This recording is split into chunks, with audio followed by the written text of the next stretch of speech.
Hello, friend. This is Alicia. If we haven't met yet, I'm an Ayurvedic health practitioner. And if you are a lover of all things Ayurveda and the integration of Ayurveda with Ayurvedic psychology and emotional depth work, then you are in the right place because that's what this channel is all about. So make sure you subscribe to this channel and also hit the little bell icon so you can get notifications of when I upload videos, which is very regularly, at least weekly. So in today's video, I just really felt called to share with you a little bit on belief systems. So what are the three main belief systems that we must have in order to really heal? To not just kind of, pacify some of our symptoms or some of our excess doshas, not just to kind of make a little bit of feeling better, but actually never get to the deep root of what's truly going on internally and what aspects of our past might have to play there. But like, not the heaviness. I'm talking about how do you really transform your health in a way that can have the potential to create lasting change, not just a quick fix. So there are three belief systems to do that. Now, Ayurveda understands that your physical body is a crystallization of your mind. I'll say that again. Your body, your physical body, is mind crystallized, meaning it's a densified form of your inner processes and your inner beliefs about yourself, about life. These inner beliefs have been forged by experiences that you've had in the past, whether it's in the past 10 years, in the past since your childhood, in the past since you were born, since you were in the womb, or even before. So there's a generational thing, there's an intergenerational and ancestral remembrance in our cells. And there are dispositions in the mind and in the deep-seated subconscious beliefs. And Ayurveda also understands that the purpose of your mind, which crystallizes into the bodily form, the purpose of your mind is for the experience of the soul and for the ultimate liberation of the soul. I won't get into all of that right now. It's beautiful, and that is the tangent that I most deeply want to go on with you right now. But I'm really tuned into this seasonal shift of where you might be right now. And I'm not talking about the seasons that are happening outside in nature around you, although those are very important too. But I'm talking about your microcosm of the seasons inside of you, meaning, are you in an emotional winter? Are you in an emotional time of expression? Are you in an emotional time, season of internal connection or external, right? Are you in an emotional stuck point? Have you been seeing some of the same cycles repeating themselves over and over? And do you feel at mercy to these patterns? Like, for example, I work with a lot of women who have experienced trauma in their childhood. I work with men who've experienced trauma in their childhood too, but it seems like I've had a female-bodied experience, so a lot of women also come to me for that, deeper empathy and understanding. So a lot of the women that I work with, they start to self-recognize like, wow, I've been dysregulated my whole life. Like, I may have been kind of disassociated outside of my bodily experience for a really long time, hypervigilant, kind of always on edge, or feeling easily startled, easily triggered by the environments that they're in. Even if they're a safe environment now emotionally for them, they can't understand why they're still reacting to the world around them in a way that doesn't make sense to them, and they kind of internalize this and feel a little shame or guilt about this, and they're like, oh, I know it's just my own stuff, right? And they're just like, I gotta kind of figure this out. But yet they're constantly bombarded by this sensory stimuli that causes them to feel, get these triggered responses to the world around them. And so they notice and that there's a cascade effect. And maybe I want to check in with you too. I'm going to share this cascade effect, but do you ever notice, that you get this triggered responses, or you feel like you're responding to the world outside of you from a place that's not really who you are? Like it's kind of just a knee-jerk reaction, or trying to just pacify the situation. Like it's not authentically how you would want to show up or express, but you feel like you have to be a certain way, or you can't be vulnerable, or you can't, express the way you want to express, sing the way you want to sing, because you're afraid someone's going to judge you, right? And there's so many different examples of this. But I have one client coming to mind as an example. I'll share her story with you. There's a couple people coming to mind. Let's see. So the first client that I want to tell you about, she was so afraid. She had not experienced a big trauma about going outside in nature, but for some reason, this building anxiety built up in her system over a few years. She was watching it and noticing it and trying to change it and trying to seek methods to feel calm, but it wasn't working. So she ended up in this, her world got kind of very small around her, and she had a hard time. She used to love being in nature, but she'd have a hard time going out and being in nature because she felt so exposed and afraid. So her whole system would kind of recoil in fear. She said every time she went even just out to go to her car, to get in her car and walk down the driveway into her car, she had this hypervigilance. Maybe she didn't use that word at the time. That's more of like a clinical term. But she just felt like, she's like, I know it was irrational, but I was just afraid of someone jumping out and attacking me or something. I just felt afraid. So she'd rush to her car and get in to go to work. And so she started recognizing, man, this anxiety is rising. When I try to go to bed at night, it's there. I try to distract myself from it. I try to do good things. Like she's like, if I watch TV or whatever, she said it would get worse. So she's like, okay, well, let me at least try listening to guided meditations or whatever. So she would try to listen to things to help calm her down, to slow her breath down. She was doing all the techniques. Like she learned all kinds of great techniques, but no matter how far she went with techniques, it still wasn't getting at the root.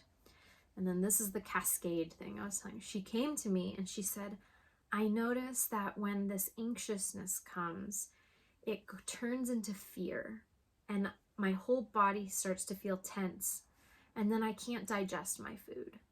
And then I have racing thoughts, she said, and then I have this tightness in my neck. And then the tightness in my neck turns into like a headache. So she started outlining like the precise journey of how this stress and tension travels from the mind, or the more subtle energy of our body, into the gross physical experience. So I want to pause there for a moment and hear from you. If you would share in the comments below, have you ever noticed this cascading effect in your body where you feel anxious and then something tightens and then something hurts, whether it's your gut or you can't sleep, or even for me, I used to have panic attacks. Sometimes in the middle of the night, I'd wake up out of dreams with this panic, and I would be breathing shallow and my heart would be beating fast, and I was just afraid, and then I couldn't go back to sleep. So that's my example. What's your example? Have you experienced that cascade effect? And if so, how do you experience it? How does that show up for you? So thankfully, after her and I worked together for, I usually work in a 6-month program with my clients so that we have lots of time to integrate and do the really deep inner work, the depth work. But in the first couple months is when a lot of the patterns start becoming broken and start to create liberation and freedom. And so she started to already feel in that first month or two of us working together just this separation from the intensity of those patterns. And so the main thing I want to highlight for you today are, what are the 3 belief systems? So what are the 3 belief systems that this client that I'm telling you her story, what are the 3 belief systems that she had to have coming into our very first session together that allowed her to then, 6 months later, and beyond, because we still work together every once in a while. It's always good to have, your counsel in your corner who can support you. So I've continued to connect with her over the last several years, and we always check in here and there and do some refinements and inner process work. But just after those, 6 months later, she's going on vacation. She's like, not only am I feeling safe to like walk out to my car and go to work, but she started going to the parks in her neighborhood. And then she was able to go with her sweetheart to a big national park and spend days in nature and feel totally secure and safe and comfortable in her own skin, being out in nature without that tension. And then of course all the other things follow suit, like the digestion improves and the hormones rebalance and the reproductive issues resolve and the headaches stop and the sleep gets better. So these were all things in her experience, and it all started with this first transformation of belief systems. So I'll share the 3 beliefs with you, but they come with a little caveat because there's an energy behind these that is different than how they sound. I'll just say that to start. But here are the 3 beliefs, and you can write these down if you want. The first is, it must change now. It must change now. So there has to be a season that you feel a ripeness, that some season of mine is ending, this season of struggle, this season of challenge, this season of feeling disempowered, this season of helplessness, the season of victimization is coming to an end for me, and I am fed up with it, and it must change now. So belief number 1.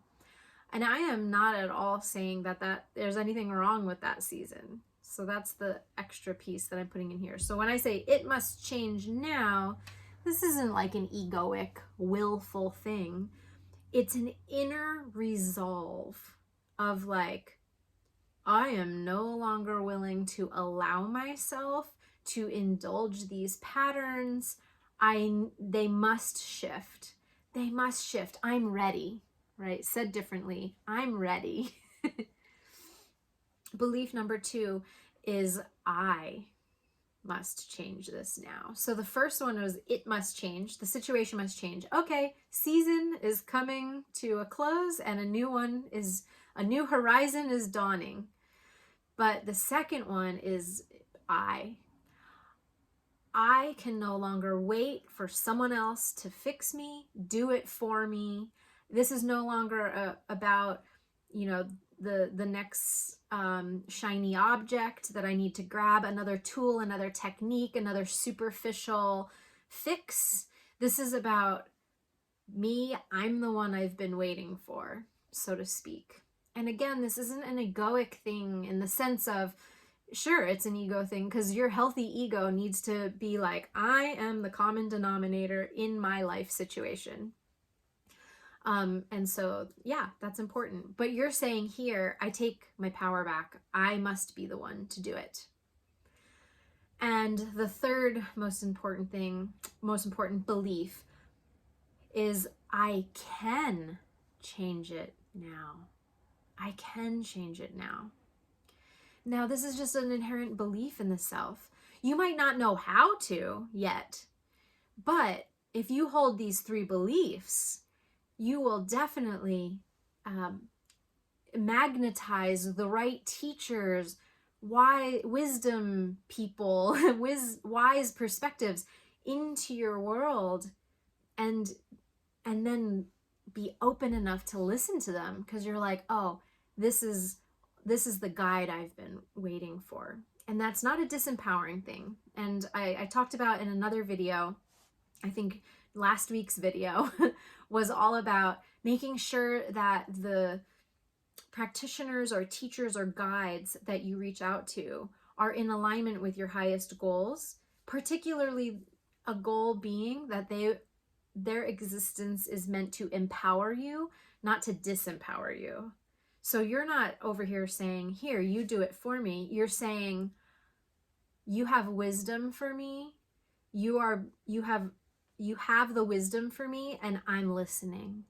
I'm going to heed your guidance, and I am going to learn and be empowered with that wisdom in the process. So it can change now. I must change this now, and I can change now. These are the three. You notice in all three of those, the common denominator is the last word of each sentence, now. So in the client I was just telling you about, it wasn't a premature now. It wasn't a temper tantrum now. It was a wisdom now. It was, I've been dealing with this for too long, and I am no longer benefiting from whatever benefits I used to get from this struggle. I no longer want those. My orientation is changing. A new season is upon me, and that season starts now. So it's not a denial of the reality of what is. It's a knowingness. It's a belief that I can change. It must change. I can change it. And that all has to happen now. Now is the time. Because if I'm living in the past, then I'm rehashing these things, and I'm never going to actually break free. So your past doesn't equal your future unless you live there.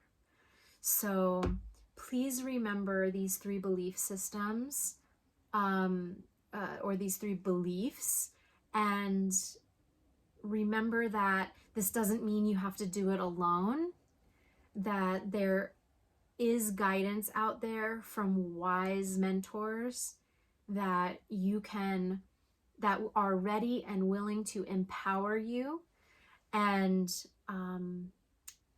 you can, and you will, and you must embrace the new season that is calling you in to more freedom and more wholeness and more wisdom. And so I'll leave you with that, my friend. Thank you for listening today and being here with me. In the description below this video are lots of links and resources to lots of free resources that I can support you with, including booking a one-on-one call with me if you just want to. If you're finding yourself in a season where you're like, I know that season of helplessness and hopelessness is coming to an end. I can, I will, I must change now. And you just want my wisdom and guidance, my eyes on your situation and your particular health challenge or whatever it is that you're struggling with, I would be more than happy to connect with you. There's usually a few spots on my calendar open every month to do that. So hop on my calendar and schedule a call. And I look forward to talking to you, meeting you one-on-one, and also to seeing you in the next video. Lots of love. Hari Om. Blessings.